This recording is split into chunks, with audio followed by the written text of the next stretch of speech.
Welcome back to Real Phonies, where we take a love for movies and television and combine it with very little knowledge about movies and television.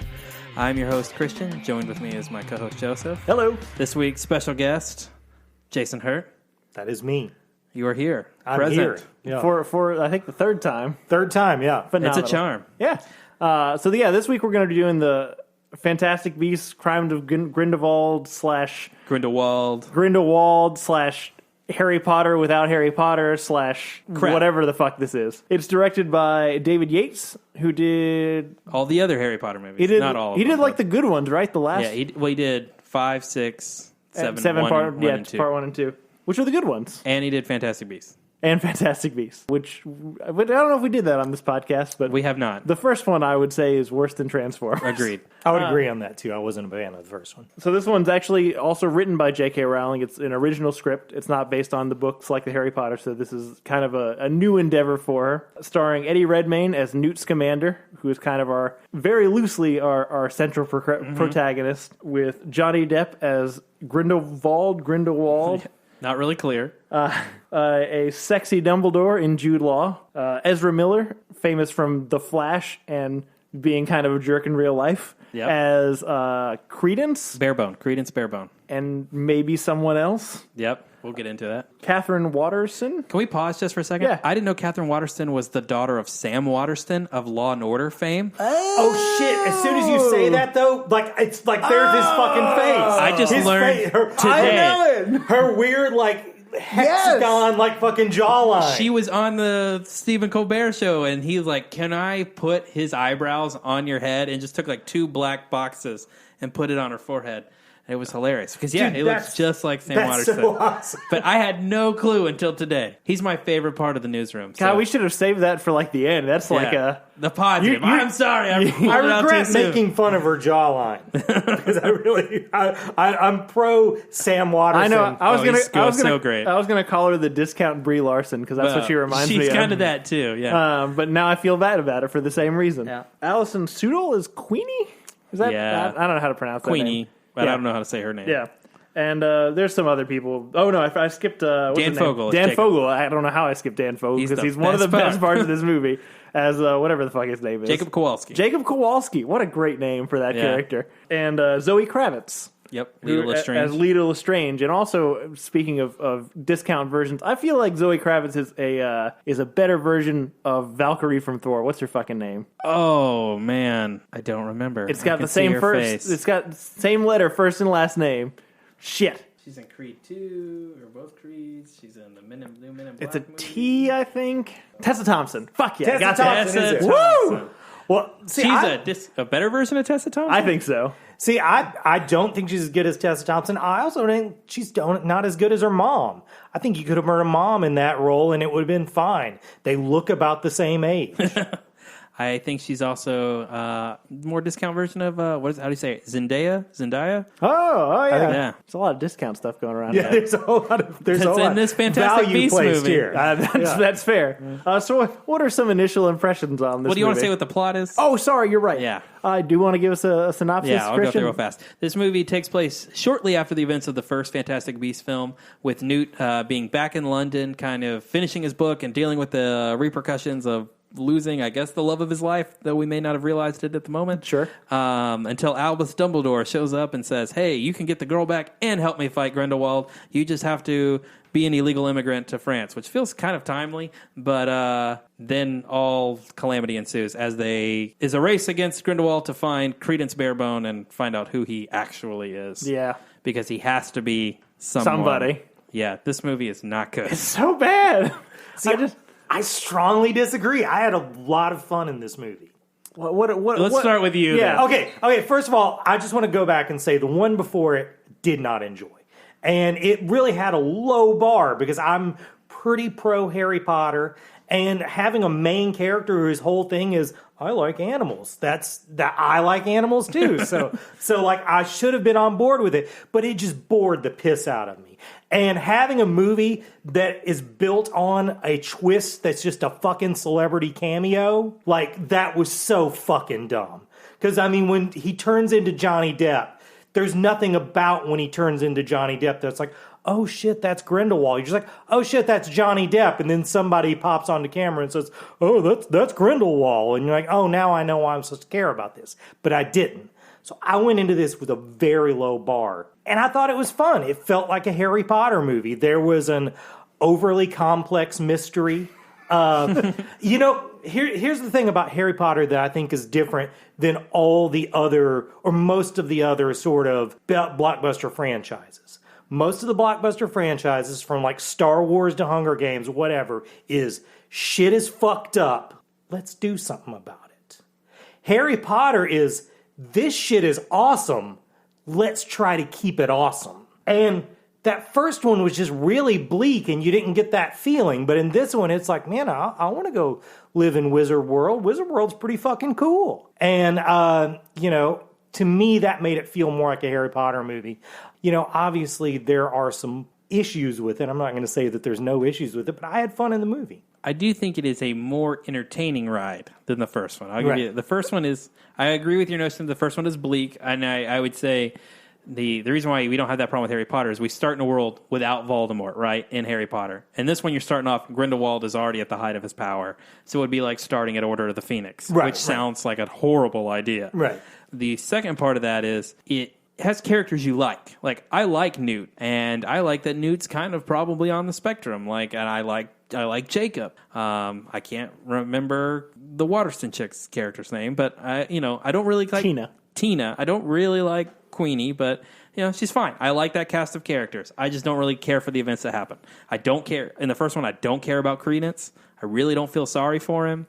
I know that's probably horrible. And so for him to be the thing that this whole series now works on, is like, I can't buy into it. This movie has two very strange twists that aren't needed, aren't necessary, feel very disconnected from the first movie. It has a lot of unnecessary fan service bullshit it's not even good fan service bullshit. Like Nicholas Flamel being in this movie adds nothing.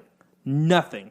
The shot of the Philosopher's Stone, no payoff whatsoever other than like, hey, we know you saw that first Harry Potter movie. And it's a mess. Like, you're talking about the first one. Why in the world does Grindelwald now care about Credence when he obviously didn't give two craps about him in the first one? He was just using him he thought the girl was the obscurial.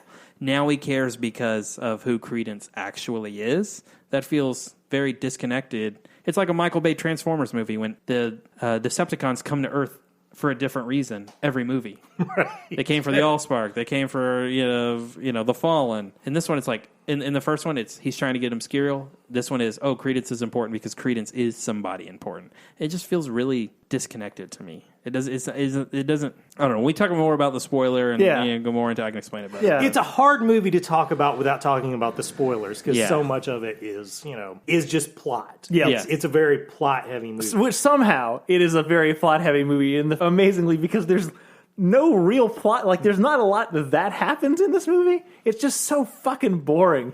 I've hated the shit out of it. Like, I just think it's structurally broken on every level. I think the characters don't make sense. I don't think they're consistent from movie to movie. I don't think Newt is an interesting protagonist. I kind of like him, I guess, as a character, but I just don't think it's in any way his story. Newt shouldn't be the main character. See, that's the thing. In this second one, I liked Newt a lot. The problems with Newt, they fixed. He became like a likable guy I could get behind.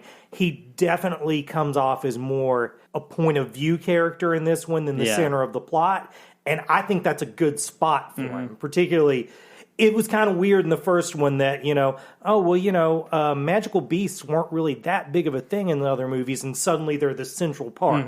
Having that guy be more like a point of view guy, I think works better. I agree with that. I think I would enjoy it more if it was like a group of characters that were really like kind of driving the plot forward. So if it was Newt... Harry, Ron, and Hermione? Like Harry, Ron, and Hermione. So if it were Newt and Tina and Jacob and Albus, as a team... But for the vast majority of the movie, it's really Newt making the decisions that are driving us forward. Because Jacob offers nothing. Well, I was about to say, you guys both really like Jacob. I couldn't fucking stand that guy. Oh, that is a shame. I think I hold grudge against him back when he was the guy that you cast when you couldn't get Jack Black.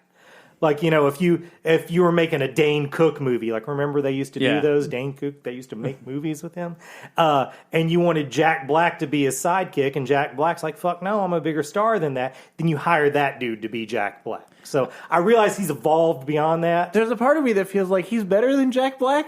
Well, see, that's weird, because at this point, he probably has a more happening career than Jack Black, but I'm old and I'm set in my ways. He has this joke where he's in Kung Fu Panda, and no one knows that he's in Kung Fu Panda, and everyone he talks about how he gets confused with Jack Black all the time because they're both in that movie, and he's like, oh yeah, we just all me, Jack Black, Josh Gad, Zach Galifianakis, we just all get together on the weekends and hang out. Well, I'm glad it's actually a thing. There, I thought it was some of my own. No, they're all the same prejudice. person. Okay, yeah, good. No, I just love the shit out of Balls of Fury. Like that's a great movie.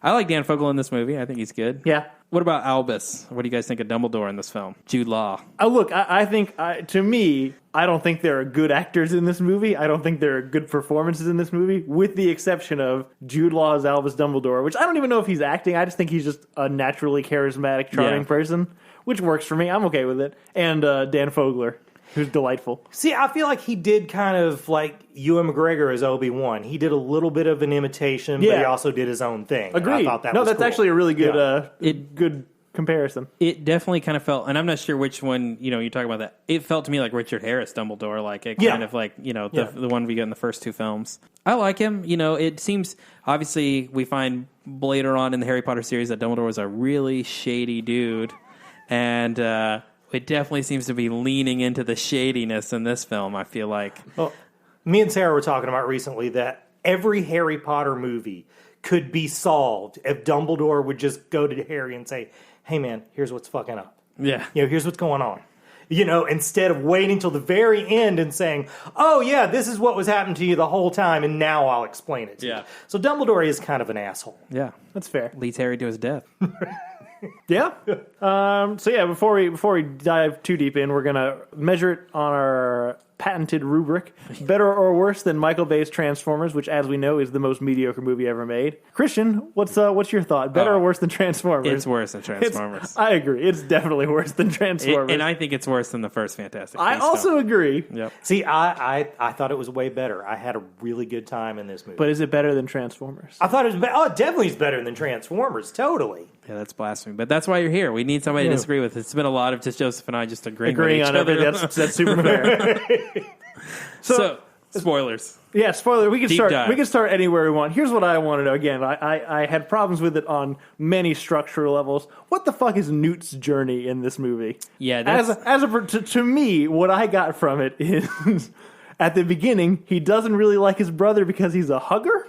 And then at the end, he hugs his brother, and that's the character growth. Maybe that's why I liked him. I'm not cool with bodily contact, so I related to that. It's like, oh yeah, this guy likes little animals and he doesn't like to hug. I can get on board with that. Yeah, I can't say much about it. But like, what's his his personal growth? That's my problem with Newt as a main character. That's why I feel like the film would work better as a team of people like trying to solve something instead of focusing so much on one person, because there's not like a hero's journey going on with Newt Scamander. Newt's already a hero. Newt already makes the best decisions.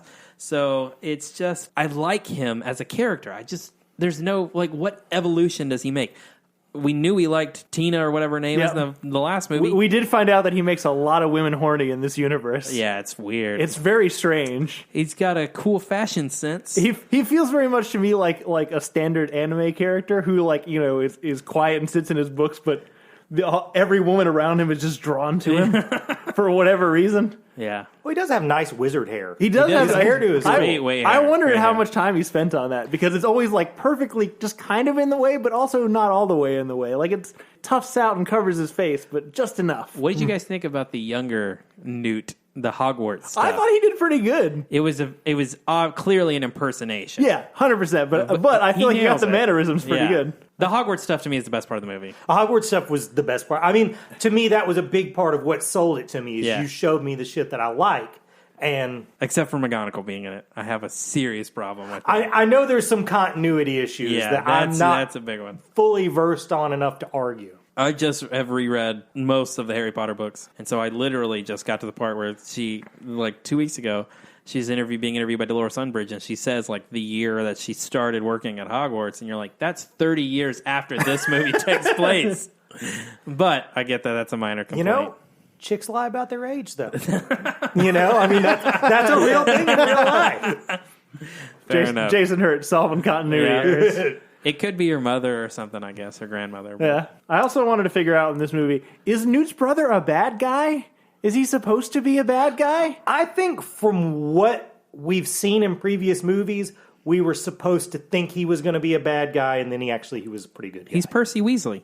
He thinks he's definitely Percy. He even looks like Percy. Yeah, he thinks the Ministry's right. And so he kind of like doesn't really go against Dumbledore, but kind of does. And I'm just trying to figure out, because there's this like whole arc about, you know, like when he, I don't even remember who the fuck it does, if it's Newt or whoever else like stupefies him or whatever in the Ministry. And he's like, oh, that might have been the greatest moment of my life. Tina, I think. Was it Tina who did it? Whoever the fuck did it. Who gives a shit? But like, why? Like, what is so bad about him? That's true. We don't get really any backstory as to why they have such like a contentious relationship. Right. I'm just trying to feel like he just seems nothing but like nice and helpful. I understand that his motive, like the things that he wants for his brother, are not the same thing that his brother wants for him. But it's not like they're not malicious. He's genuinely trying to help his brother. Yeah, because he cares. Right. Like, what? Why the fuck is he a bad guy in this movie?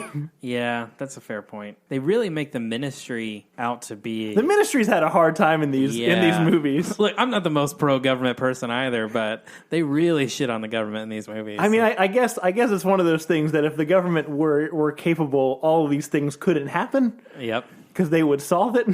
But, yeah, no, definitely the Ministry gets a bad rap in all of these stories. Yeah, like the guy comes up to Dumbledore and he's like, I don't like you. Like, just up front. Yeah. Like, I don't like you. I get you're the greatest wizard of our time, but I don't like you.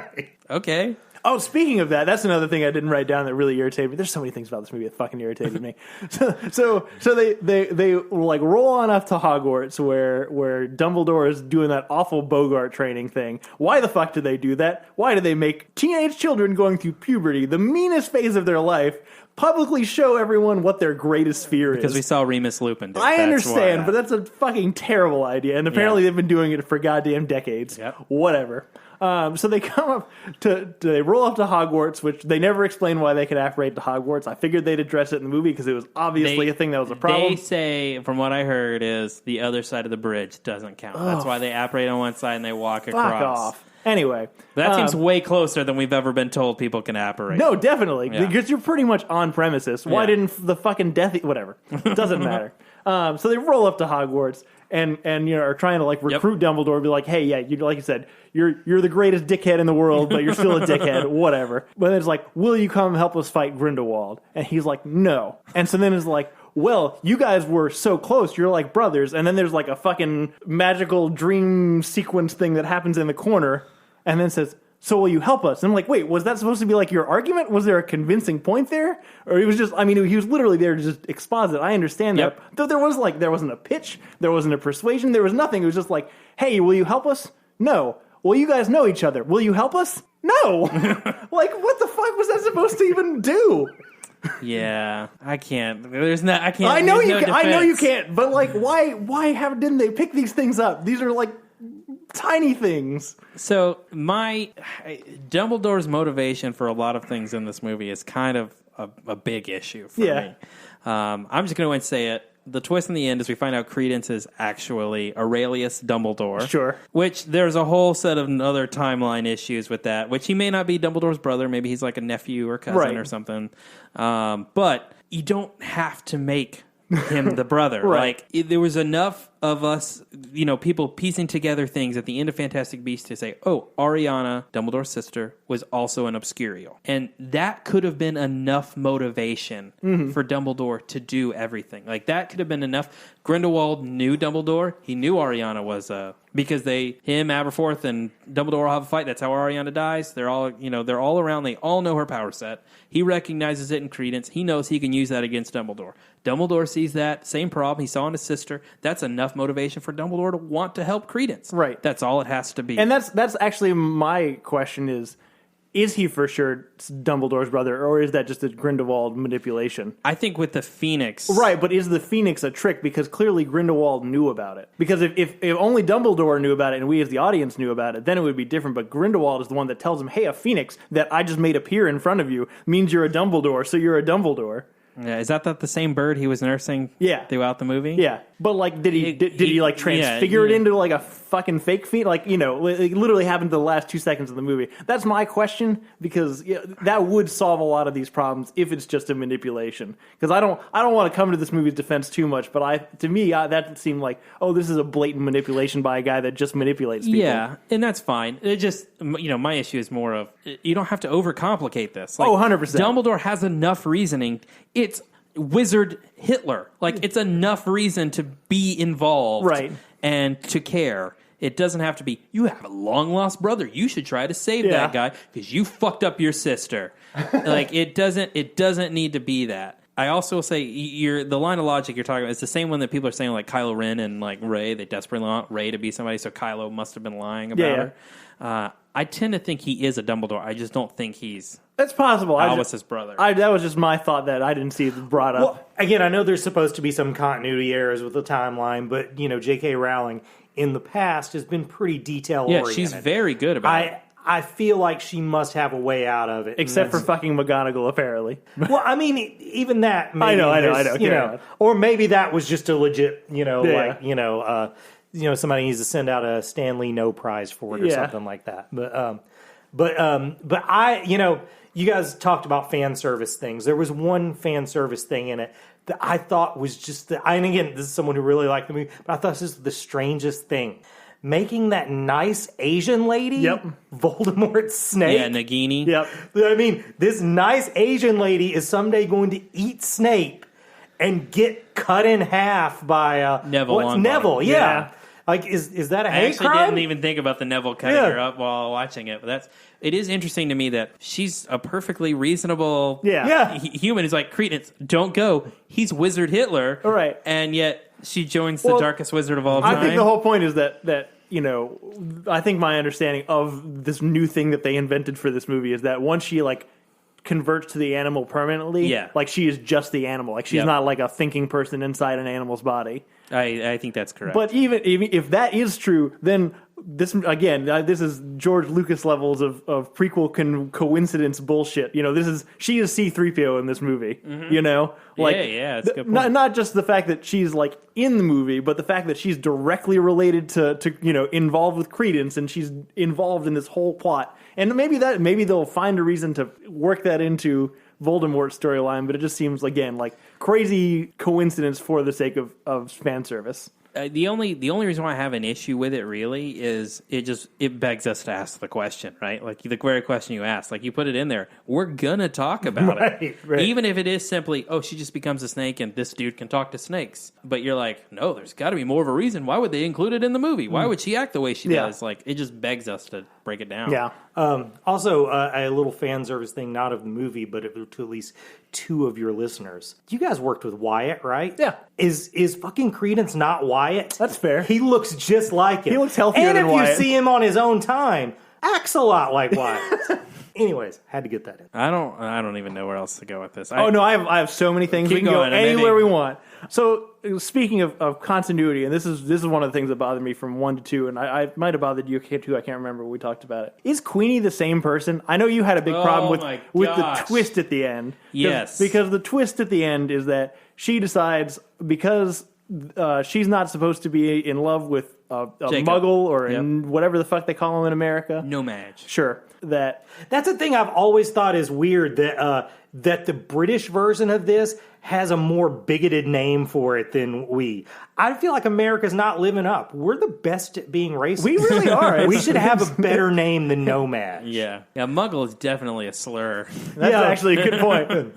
It's used endearingly, but if that was actually the world we live in, that would 100% be a slur. So anyway, the whole thing is because she can't be in love with this nomad person, that she'll join Wizard Hitler because that's the only other option, I guess. I hated this. But my whole thing is hated it. So I watched this movie once. and I hated it, so I didn't like retain a lot of it. But my remembering of that character from the first movie is she was just nice, and she had telepathy, and she fell in love with a random guy for no reason. Because, man, how fucking embarrassing would it be to be a non-wizarding person in a relationship, or just like knowing wizarding people? Like, it would just be so bullshit when they could just like teleport away. It's like, well, fuck you. I can't, like, I have to walk to the store like everybody else. That would just be, it would be so demeaning. Look what happened to Tom Riddle. Yeah. Yeah, he's up and left. Yeah. No, I mean, I feel like I relate to that plight. I'm an idiot, but I've usually been able to pass myself off a little smarter than I am, so I've always been involved with women who are smarter than me, and I end up looking like an asshole in front of their smarter friends. So I can relate to the fat guy's plight in that. I will say, I think Queenie is consistent, because Queenie is nicer in the first one, but she's a fucking idiot in both of them. So I think she was just easily swayed because she's a fucking idiot. That can be. I can see that. Yeah. You could take advantage of the influence. I did have an issue with it because I don't think Queenie's fleshed out enough. Like, her plot in the first one is, I'm in love with this guy because he's different than the world I know. Right. He's something new, exotic, and different. And I don't know about this. He is apparently the only person who makes jokes in this universe. Yes. So I can see how that would be appealing. And in the second one is, because I'm not supposed to have that, I'm going to turn evil. And if it were more like depth and more fleshed out, other than, because it's a really rash decision. Because even though, she doesn't officially join Grindelwald till the end of the movie, basically when she walks out of Newt's apartment at the beginning, she's made the exact same decision. And there's no change after that. I also don't like the written dialogue there to get Jacob back in it. It was like, he said I'd only remember the bad stuff. I had a blast. Yeah. I remember everything. It's so weird. But I don't feel like they thought they were going to bring him back for this movie, and then he was so popular. That was definitely a point I just had to power through. Yeah, that's fair. I will fully admit that was stupid. You just accept it and move on. I think it was hard for me to accept at the moment, but one of my other problems with the whole Grindelwald camp. And it's kind of hypocritical of me because I don't feel like I apply the same kind of criticism to Voldemort's camp. Mm-hmm. But I don't see how he could be like a convincing influence just because he's so fucking evil looking. Well, so the difference is, I think, pretty clear. Voldemort forces people into his and world. that was kind of my thought process is Voldemort's whole thing is people are afraid of him and he's so powerful, and you want to be on the winning side because that guy is going to fucking destroy anybody that's in his way. I get that. But this guy's whole thing is that he's like, I don't know, he's a manipulator. He appeals to people's whatever. Even if you heard that guy, you looked at him as like, nah, you know what? Maybe this guy's fucked up. I understand. He's got two different colored eyes. I understand that's a very J.R. Tolkien approach to the world. Yeah. But in this particular case, I feel like it would, at least with that haircut, that's a personal decision. But I don't know, man. I feel like he's supposed to be like this great speaker. And I feel like kind of in his last speech that he has where he's talking about, if you don't join me, then this is what the humans, this is what the muggles will do. And it's, like World War II, because of course it is. And like that, to me, that's his most compelling point. But for the most part, I'm like, I don't feel like people would like, I don't know, go against the system that seems to be working okay and just like join this guy just because he seems like, oh, maybe there's more freedom here. I don't know. Like it seemed like a really tenuous message to me. I didn't want to go to this place because so many people have, but like, wouldn't the thing you just explained, like America over the last 2 years? No, a non-charismatic dude with weird hair, and that's winning over idiots with bad speaking skills. That's my disagreement, though, is because I think that's why I think that last bit was more effective, because I feel like you could convince comfortable people if you instill fear into them, but most of the time he's appealing to their ideals. Yes. And I don't think that's going to work. I don't think that's powerful enough to... I think what Joseph's saying, and to your point, is when he's appealing to the fear, like in the end, which is what our president loves to do, is appeal to the threat of a thing versus the actuality of a thing. It's very relatable. You're like, oh, I believe that, because you can see it in the world around you that this does happen. But throughout the movie, he does kind of talk about, for Queenie, for example, you can't marry him. That in my free world, you can. And so you can't be like, well, I mean, or I could just vote the prime minister out and we get another guy in there and someone change the law and everything's fine. We don't have to be a ruling class over all the Muggle people. We don't have to like overthrow the fucking government. Yeah, we don't have to do it your way. We can easily do it another way. I get that. Well, this is probably going to be my least popular opinion on this movie. I'm so excited. I thought Johnny Depp was okay. I thought it was fine. Yeah. I was so, again, going back to that first one, I was so pissed about that twist. It was such a fucking cop-out. But in this, I thought he looked cool, and it seemed like the first time in a while he probably wasn't just reading cue cards. He looked like maybe he put a little into this. My only issue with Johnny Depp in this movie is I don't get why he's like Jason Voorhees and walks slow everywhere he goes. Sure. And why is he dressed like a fucking pirate? I don't know, man. Well, I think I can answer both of those. And one of those, basic success, dressing like a pirate. He probably wanted to carry that over. And the other one was nobody came and watched him walk slow in dark shadows. So he figured he could do that one again. Yeah. Yeah. It was, that was my only issues with it. I was surprised, actually, with how much Johnny Depp didn't annoy me. Oh, no, that's what I know, right? He was fine. But it did, as I was watching this movie, and I don't feel like he did like a new character for this. But as I was watching him in his kind of, generic villainy-ness, I was thinking to myself, how Secret Window does not work anymore. I don't know if anybody remembers this movie. I totally remember this movie. It came out in like the mid 2000s, and they kind of did they kind of did the same thing they did in What Lies Beneath, where they in What Lies Beneath, it's Harrison Ford, who's only ever been the best guy, like your favorite guy, and then the twist at the end that you can't even imagine in your brain is that he's the bad guy. Mm-hmm. And so they do the same thing in the movie Secret Window. Spoilers for all these fucking movies. But a Secret Window, where it was when Johnny Depp was like the golden boy of Hollywood. He was the guy that all the young girls loved. And it was the movie right after Pirates of the Caribbean. It was the first Pirates of the Caribbean. So, I mean, he was riding high in the world, and it was the same kind of thing where because he was such like a good guy, and he was everyone's like favorite person on screen. He was the young version of Tom Hanks. You just couldn't imagine that he would be the villain at the end of it. But now it's impossible. I couldn't watch that movie without thinking that he'd be the fucking villain in that movie. Yeah. I mean, totally, if I watched that now, I'd be rooting for Timothy Hutton. Definitely. What did you guys think about killing the baby? It seemed very gratuitous. There was a very gratuitous baby killing, and then an implied baby death that turns out not to be a baby death. But that's also true. There were two attempted baby deaths. Well, there is still a baby death. Okay. I will say. That's true. Yeah, that's right. There's still two baby deaths. Yeah, there's still two baby deaths. Only one of them was a deliberate murder, though. Oh, you're right. Yeah. This whole franchise is based around an attempted baby murder. That's true. So I get why it has its place, but I was like, man, this is dark. Well, why do we need this? I thought it was going to be like the old version. I think it was The Hills Have Eyes, where the murder people murder a whole family, and they there's like one baby left alive, and you're like, oh man, it actually sucks that the baby survived because it's going to grow up amongst these horrible people. I think that was the movie. I'm not sure. So I thought it was going to be like that, but no, they just fucking killed the baby. But Avada Kedavra. And definitely, like, the whole point is to show, hey, they're really evil. But I feel like you got that by the fact that they just like walked into a house and murdered the people for the house. Yep.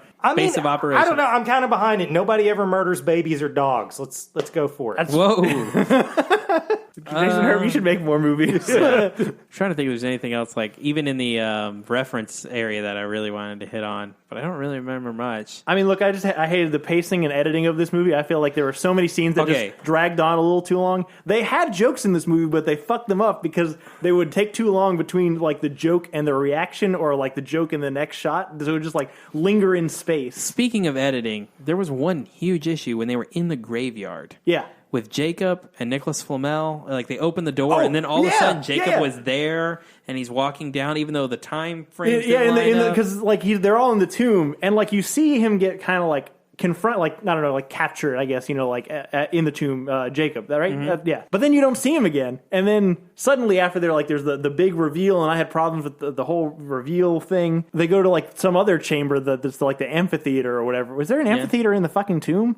That's what it looks like. Is it in a tomb? Like, yeah. Are you? It's in the Lestrange family tomb. Sure. Then he's just suddenly there again. It's just so strange. Weird. Obviously, there was a scene or something there in the middle that they cut out, but it didn't line up right.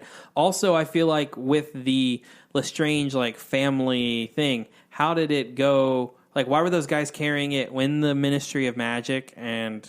You know what I'm talking about? Like, the dude who was in the first one, who played Tina's boss, who becomes evil in the second one. Yeah. He goes in the Ministry of Magic with the French chick, He's holding it in the elevator, and then there's like no resolution. It just shows that part, and then I don't know. It just, how did they get it? How did it end up there? How did Newt know it was there? How did Lita know it was there? Like, there was just a lot to me that was like, I feel like we're missing why was the something. Lita Lestrange thing even in it?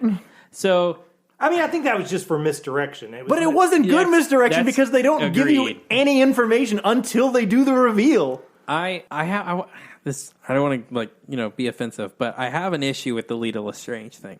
I have no problem with Lita being mixed. I have no problem with Zoe Kravitz's performance as Lita Lestrange.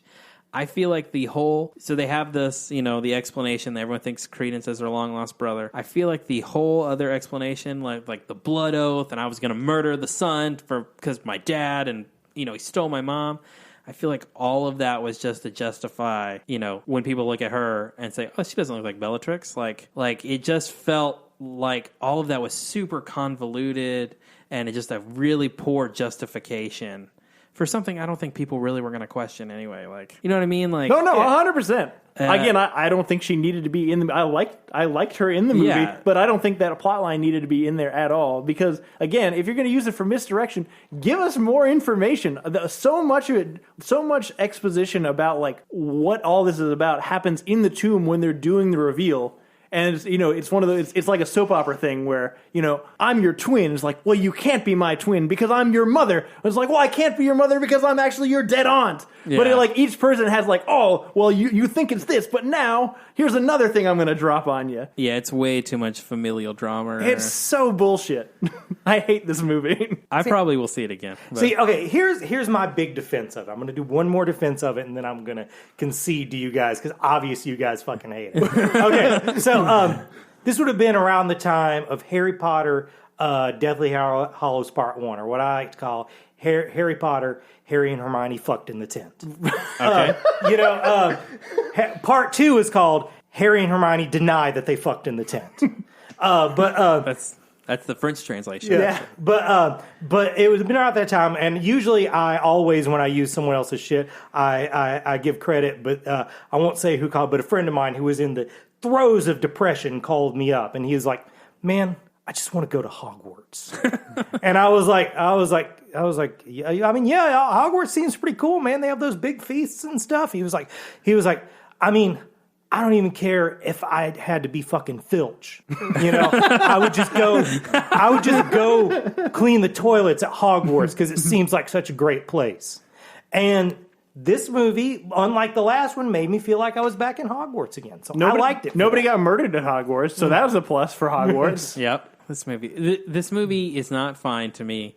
This movie, I said before, reminded me a lot of Order of the Phoenix. I still believe that to be true, even down to the fact that there are threstrals in this movie. Why the frick can't you just apparate with...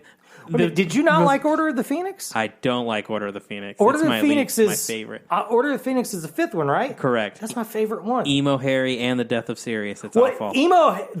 Everybody has great hair in the Goblet of Fire. That might be the best collection of rock and roll hair ever. It's very rock and roll hair. I'll give you that.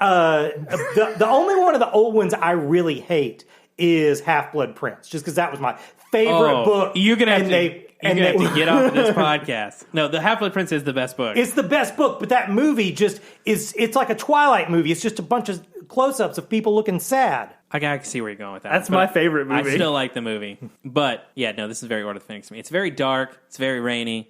There are threstrals. People are mad. There's a Dark Lord terrorizing people in it.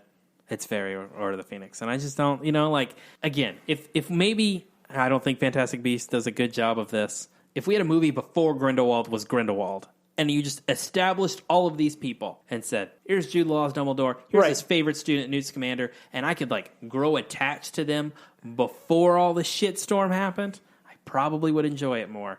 But I just don't. And that actually brings me to one of my other major problems with this movie. To me, this whole series, as we've discussed before, is about Dumbledore fighting Grindelwald. That's what the whole thing's building up to, despite the fact that we're trying to make it seem like, oh, he's a sideline player. He's not going to get involved. Really, to me, the point of this movie was to get him that fucking the blood oath thing. Point. Yep. That literally the movie is getting that from Grindelwald's pocket to his hand. Number 3 is going to be them destroying it. That's the whole plot point of number 3. But to me, that seems like the middle part of a second act of a movie. You know, like, hey, we're on our way to do this thing too, but we need to get this. And so then you spend like a 10-minute montage and maybe like a sneaking scene or, you know, a heist, like whatever. And then you get the thing and then you return it. And that's like 10 minutes of screen time tops. And they turned it into a 2-fucking-hour movie. Yeah. Dumbledore and Grindelwald should be the main characters of this. Yes. It should be like, even a trilogy sounds like a lot. Like, it's like Hobbit syndrome where you add way too much in there. And, you know, the basic general story to begin with was just fine. One last thing, and this is minor and it's been harped on a lot, but I'm going to say it too.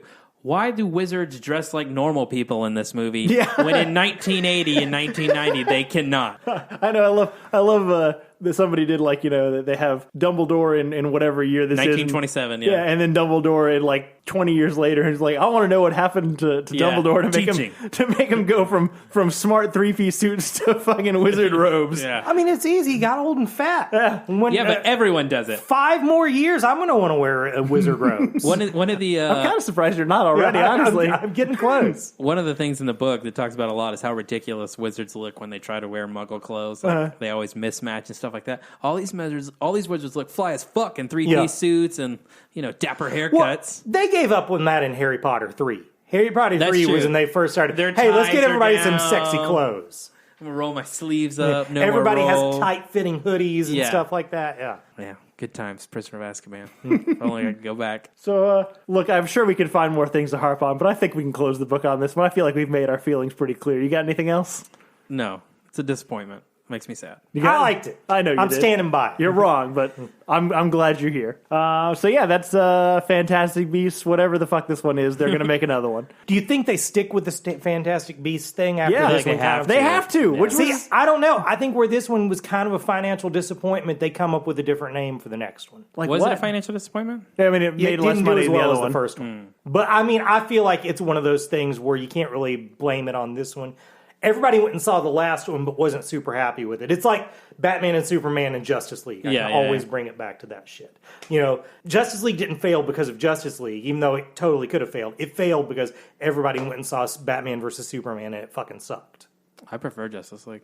Agreed. No, I love Justice League. I think love is strong. I had fun watching Justice League, and compared to how bad Batman versus Superman is, I loved it. I don't have problems saying I love that movie. I'm not going to say it's a great movie, but I really love watching it. I definitely particularly like the last 15 minutes, I'll pop that in all the time and watch it. Yeah. But cool. What have we been watching? I haven't watched much. I read Half-Blood Prince this week. Right. It is the best book. It's the best of the books. And the reason why it's the best book is because it's the perfect balance of where the first 3 are so plot heavy, and even there's some world building. You know, like you introduce the Night Bus and the Leaky Cauldron and Hogsmeade. 4 and 5 are a shit ton of world building, and there's so much exposition and stuff like that. 6 is the perfect balance of both. Like you learn a lot about Tom Riddle and Voldemort's past, and even a little bit of Dumbledore's past. Well, that's the thing. I think you find out Harry's dad was kind of an asshole.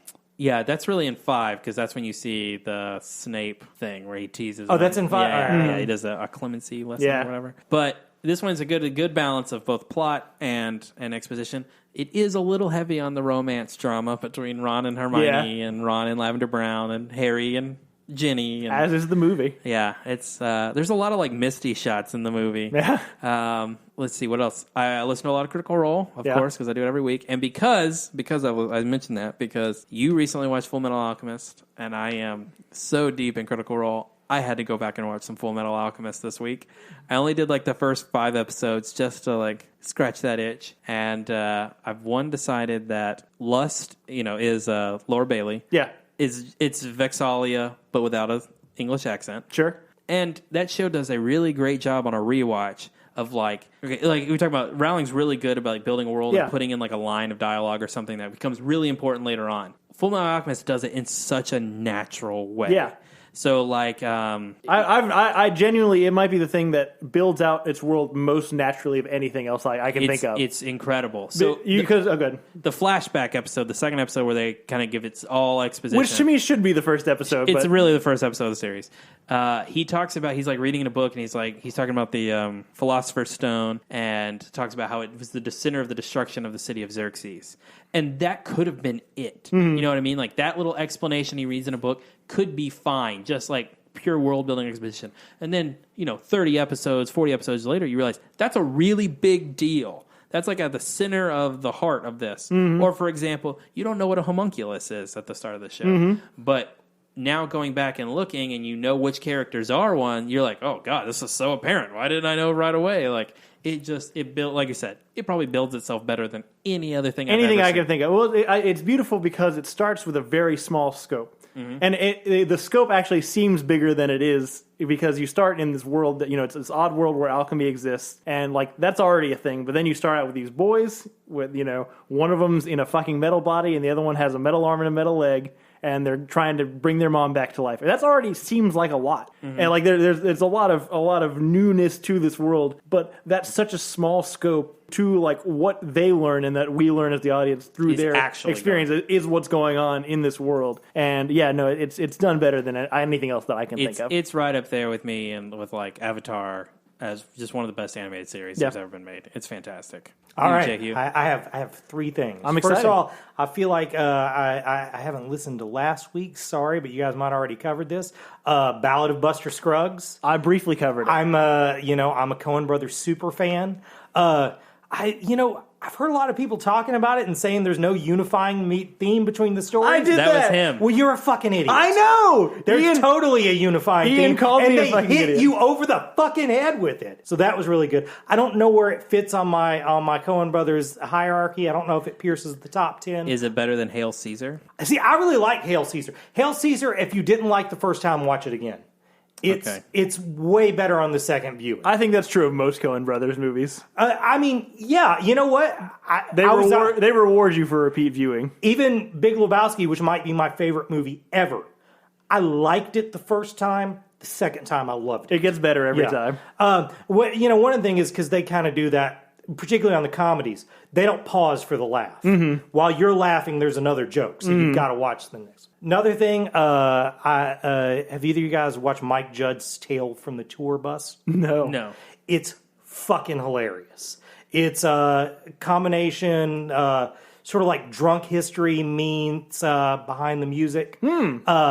Parts of it are animated, parts of it is live action. But the first season is all stories told by people around country music legends of things that happened on tour and stuff like that. Second season is all funk. But it's fucking hilarious. That sounds awesome. If I was going to tell you to try an episode, try the George Jones episodes. Oh, one can only imagine what the George Jones episode. I laughed so hard at that it harmed me. I was like, I don't know if I'm going to be able to breathe again. Yeah. Where can you watch this? It's on Cinemax right now.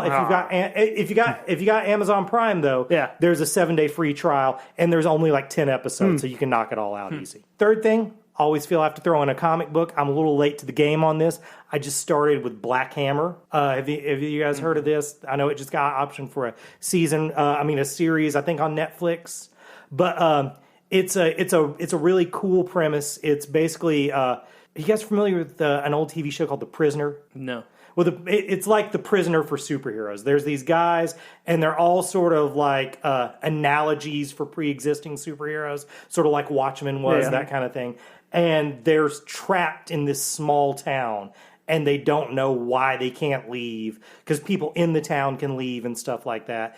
And it's sort of, I tried the first issue when it first came out, and it didn't grab me, but I really wish I would have kept going, because each issue focuses on the character, but also maybe focuses on a little comic book trope or history thing and stuff like that. And it's well worth trying out. I think you can get it for like $5 on Comixology and stuff, and they're turning it into a series. That sounds really interesting. So I highly recommend it. Yeah, cool. I skipped a couple weeks back, but I had to go back to it. I watched the Raid Redemption for the first time a couple weeks ago. I don't know if you guys have ever seen that movie. It was oh shit, which Evans is it? It's not Gareth, right? No, the Gareth's the same. It's Gareth Evans, not Gareth Edwards. Gareth Edwards did Monsters, and Rogue One. Gareth Evans did this and Apostle. Just for everyone's clarification. Yeah. But it's oh shit, I'm gonna get this wrong. Fuck, I gotta look it up. I'm gonna fuck up the nationality. Well, It's gonna make me feel a really bad person. What were you gonna say? I was just going to say, if those two directors were actors, they wouldn't be successful. No. They would be too confused with each other and would cancel each other out. Thank God for behind the scenes work. Thank God. Indonesian. It is an Indonesian action kung fu movie, and it was super, acclaimed when it came out. It was like 2013, 2012. It's literally, if you've seen Dredd, the new Dredd movie, it's essentially the same movie, but with better action somehow.